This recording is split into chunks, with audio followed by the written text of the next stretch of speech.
The dilemma of the marathon, everybody, is which shoe are we going to wear for Gold Coast or Brisbane or whatever race that we're actually doing. And Stevie, I'm finally doing a marathon again. Yippee!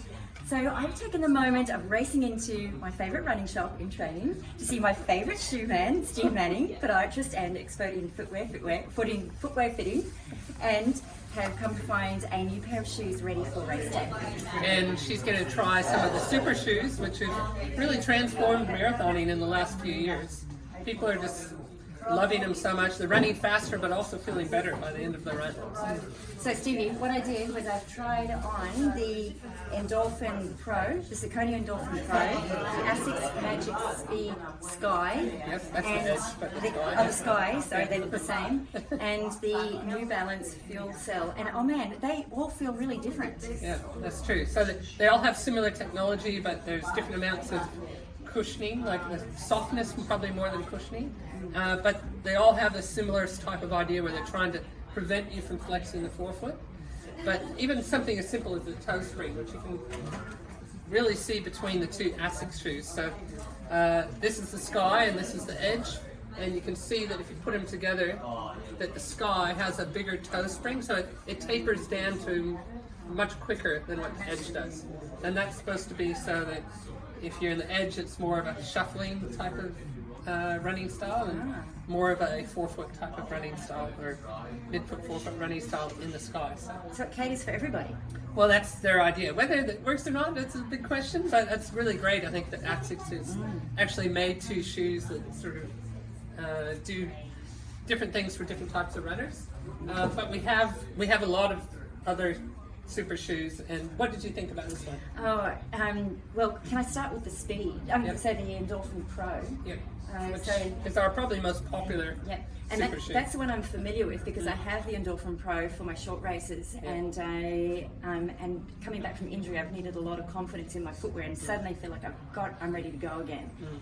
So yeah, it was great. It just felt very familiar and nice and stable and firm all the way across. Actually, I think that's actually the thing that really differentiates the Endorphin Pro is it's one of the more stable of the super shoes. Yeah. Without having an extra density, but it still sort of really cradles your foot well. Yep. Then I put this one on, the New Balance Fuel Cell. What's it called? Sorry, you'll have to tell me. Fuel cells, good enough. Okay. RC. And oh man, something. that was soft. Like I felt like I still had the same propulsion and the same feel, and but in the heel I suddenly felt like I was actually really soft, cushy, and it was different. And whether it was different, better or not, I can't actually tell you that until I do a marathon in it. Yeah, that's right. So yeah. But yeah, and so as I said, the fact that your legs are saved for the end of the run is much more about the midsole than it is the carbon plate. The carbon plate just makes it stiff. It doesn't even have to be a carbon plate. So the Mizuno have a glass fiber plate, so it's a little bit different, but it's all about the midsole material and that toe spring and the stiffness.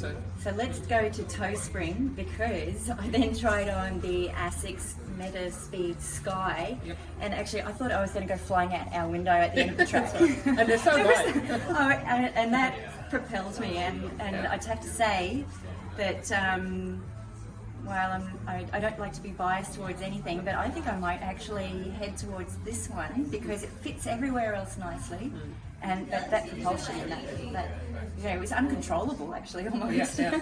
And that's actually what you want. So you want to get to this point where you have to lift your heel off the ground and just falling off the front of the shoe. Oh, yeah. That's actually theoretically one of the main reasons these shoes work is that they have such a thick midsole that you're falling off from a height. It's much more important than having the carbon plates or even having the super cushion midsole. Yep. So, but the thing that you have to remember is when you're going to come and try on these shoes, is that just because I've picked what I want based on on what I've said, doesn't mean that's going to suit you. Everybody's going to have a different feel and in the way that they run. So that's why it's important to run at speed on the track. Just don't go through our window, please. We have a 25-meter runway, so it actually makes it a little bit easier. And try on the different ones. Unfortunately, there wasn't a Mizuno one in the women's size, but in the men's, absolutely. And there's a few others in the Carbon X, the Hoka Carbon Yeah, X. that's right. And I noticed the Hyperion Tempo, which is not carbon plated, is it? No. So, That's Iberian temper. I mean, can't go past that colour though. Yeah. You're not supposed to buy in colour, but seriously, I did look at it. So yeah, this one has the midsole, but it doesn't have the carbon plate, so it's a little bit more flexible. So. Well, I'm going to go give him one final test run. Thanks, Mr. All right. Shoeman, footman, expert. And for everybody out there, good luck with your races coming up. I tell you, it's pretty exciting that we're back on the roadway. We love running.